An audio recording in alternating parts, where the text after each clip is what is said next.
We've been working on it for like months na. January actually, nagsimula na kami ng development ng script ng Baon. And then I feel like it's just really important today for me. Very significant siya kasi ito na nga, nakalabas na siya. This is the first time na everyone gets to see yung kwento ni Lolo Nestor at yung kwento ng Barangay Mabukal.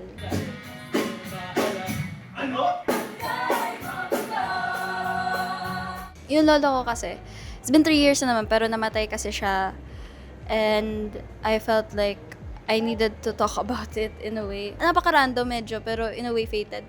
Ano yung TikTok na umikot na parang babae na kumakain ng last meal nung asawa niya. Like yung last na niluto ng asawa niya. So parang pinag-combine ko yun sa pagpaprocess ko sa grief ko about ni lolo ko.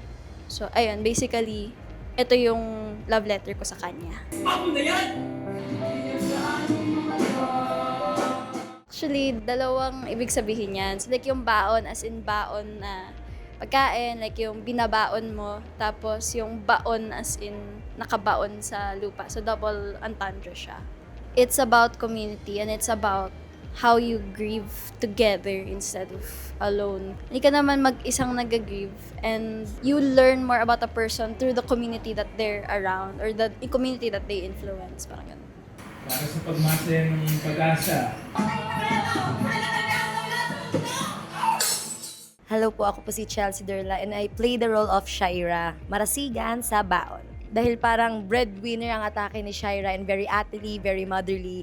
In real life, panganay din po kasi ako. So parang nakaka-relate ako sa kanya at the same time with all the burdens in life. Pero pinapakita niya pa rin sa harap ng mga tao na lagi siyang masaya. Ako po si Jerome Dagundon, portraying Lolo Nestor sa Baon. Na-feel ko po yung connection kay Lolo Nestor when it comes to him being helpful sa iba. Mahilig din po kasi akong parang tumulong kahit na minsan di naman kailangan, ganun. Pero very approaching po kasi ako na tao. So, yun po yung na-feel kong connection namin ni Lolo Nestor.